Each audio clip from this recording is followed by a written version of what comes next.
That's the needles up there, I think.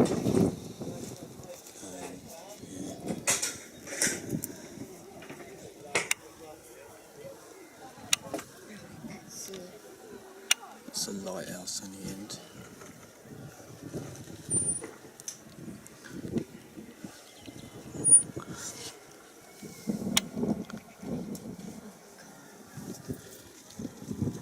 Does anybody know about cameras?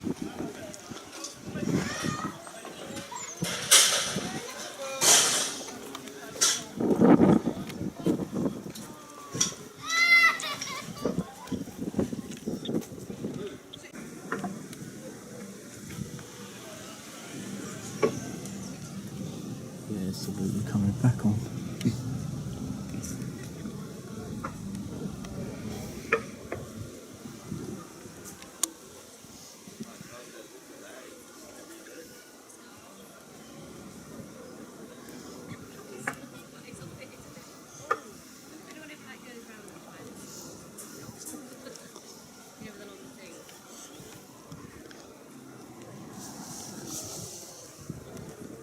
There's the needles all the way down there.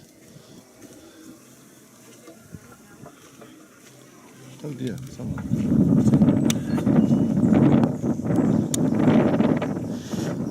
No, they fell off halfway down.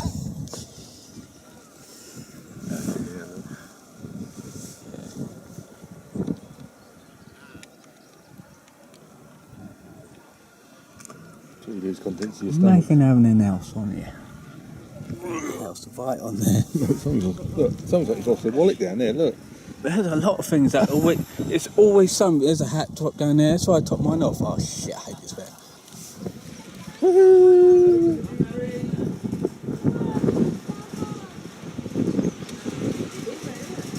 Just look forward. Why not down? Oh. Yeah, that's England. It's Portsmouth right in front of you. No, Southampton. Yeah. Going underground. Yeah, look, there it is. There's two. That's the ferry. Yeah, so sort of taking back. Can't afford to put the full experience. Don't move the seat. I didn't move the seat. You moved the cushion. The cushion's fixed to it. You can't move the bloody cushion. It's not swinging side to side. Yeah, he's got to remember to get off. Yeah, that's The only problem is it doesn't really show up on the cameras much. It's still like foggy. That's a long drop, isn't it?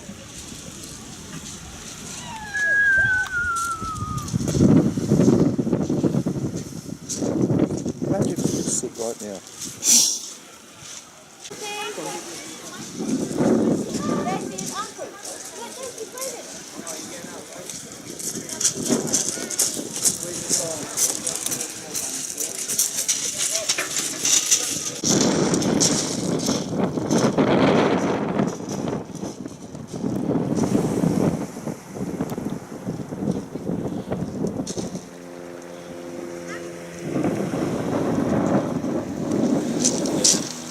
No, it's not that bad really to me.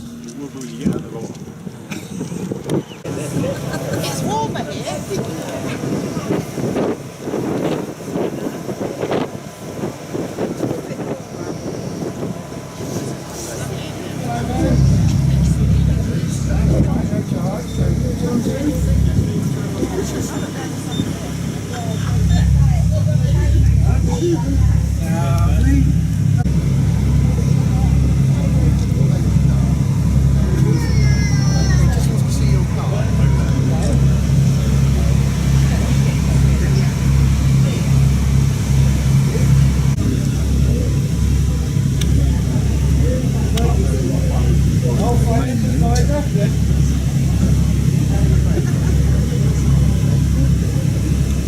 One of our numerous Victorian forts, all around the Solent and all the way along the south coast. Now, Needles Old Battery is very interesting. It's designed to be pretty much invisible as you approach from the sea, and you'll get a much better impression of that later on in the trip. The way it works is there's a couple of mighty big cannon on top covering the bay. The lower gun emplacement covers the dead spot facing the cliff. But all the workings of the fort are deep underground. That whole headland is just layer upon layer of underground tunnels, chambers, ammunition storage, living accommodation, even a hospital wing, all deep underground. You get a much better impression, as I say, later on in the trip, and I'll tell you a little bit more about them then. The two little caves don't amount to very much yet, maybe 10 metres deep. Perfectly natural, just caused by limitless years of coastal erosion and wave action. They're actually not very big, you can see right to the back of both of them, maybe 10 metres at best.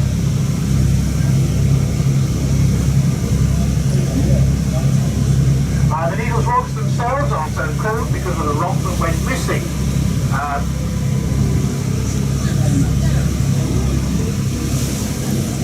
There used to be 4 and now there's only 3, and the 4th rock stood in this gap that we're just about to go by. It didn't look anything like the rocks you see today. It was a hugely tall, slender cylinder of chalk, and some say it had a little hole through the top of it, so it did look a bit like a giant needle. But unfortunately, due to its shape and size, very vulnerable to winter storms, and sure enough, some 200 years ago it went missing, got knocked over, and washed away. But the feeling at the time was that the whole area was already mapped and charted as the Needles. That's what mariners knew it as, and the name has just stuck. There are plenty of seabirds down here. I'm not sure if they're cormorants or not. There's definitely cormorants up on the ridge. Cormorants are interesting birds. They dive. They go down the surface and catch fish. And when they finish, they seem to really like sitting along the ridges. Now they're either admiring the view or more likely just drying themselves off. Start to get a fine view down the back of the island, down the south coast there. The first cove there is Scratchell's Bay. Unusually for the island, only accessible from the sea, not so much as a footpath running down to it. There's actually a very impressive overhanging chalk cliff. You don't quite get the full effect from here, but you can see that again, years and years of the scouring action of the waves is slowly hollowing out the far side of the bay. Okay, here we are at the lighthouse. We're going to get as close as we reasonably can. Then the boat will slowly turn and we'll stop for a minute or two for a photo opportunity there. Doing about a month on, month off. Now they lived in some degree of comfort on there. It's all a bit odd, as you might imagine, little rooms stacked on top of each other. But it's okay, it's quite cosy in a funny sort of way. And considering it was so glad this has got stabilisation on this camera. Very good condition. The other job the lighthouse does is to mark, obviously, the dangers you can see, the Needles rocks, and another big danger that you can't see. The Needles rock formation actually carries on in a westward direction for another mile, right out to that yellow and black marker buoy. It's called the Bridge Reef, and at places, at low tide, there's barely half a metre of water across the top of the rocks. There's a couple of quite substantial shipwrecks sitting on top of it as well, and again, barely a metre of water at low tide. Still presents a very real danger to small boats and shipping. It's 13 miles. Now visibility's not been very kind to us, so there'll be a lot of pointing involved in this. As I say, Swanage is more or less in that direction. Old Harry Rock's about there. Entrance to Poole Harbour over in the corner. We can't ever see that. It's very low lying and 9 miles away. Just make out a little bit of high ground in this direction. That's Bournemouth. Carry on round past Muddyford and Christchurch. That's the end of Dorset. Then we've got the yard of the Needles Old Battery, which is open to the public, run by the National Trust. And that building is now the tea rooms, and very good it is too. Stunning views, as you might imagine. Coast Guards have relocated to the little pointy hut right up on the very top, and I can see the flag flying, so he's up there keeping an eye on us. And last but not least, the 5 little chimney pots are the original Coast Guard cottages.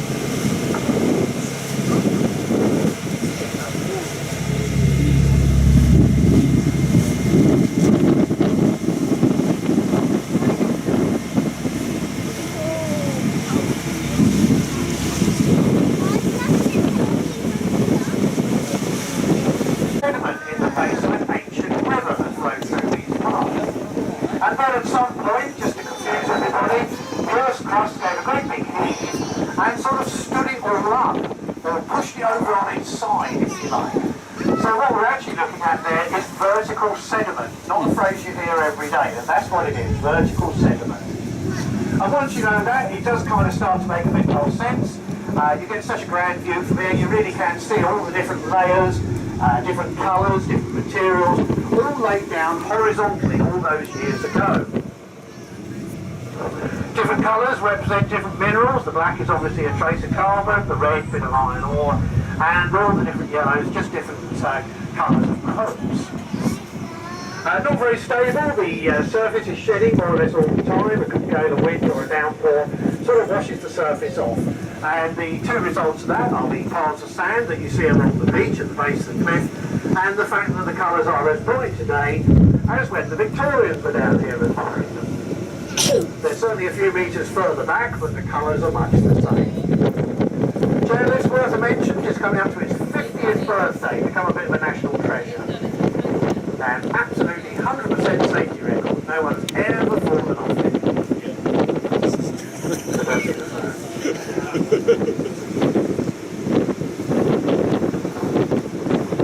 Couple of quite substantial rock falls in the cliff behind us over there. That large one happened about 30 years ago, and the tall skinny one just to the lighthouse side of it just about 3 years ago. Again, just the result of countless years of coastal erosion and the fact that the wave action slowly undermines the cliff, and it gets to the point where gravity takes over and the chalk just snaps off and plucks down into the sea. Okay, well, if you're all done, we'll line up, go back on the side of it.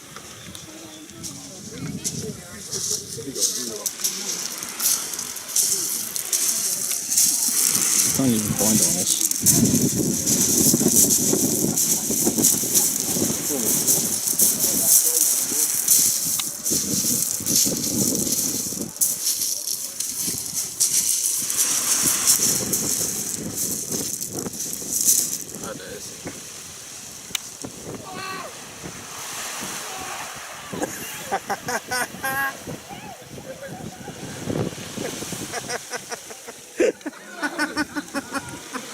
What did you expect? It's a cold day, of course it's going to be cold. No, his flip-flops come off.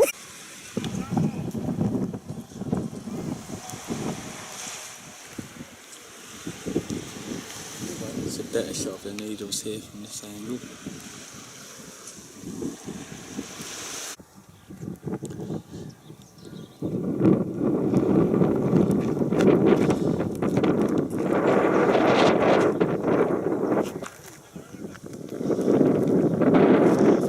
The old walkway there.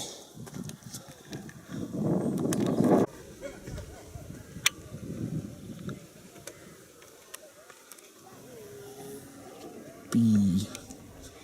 Yeah, this is the path we took up. I only took it single way down because I wanted to climb up.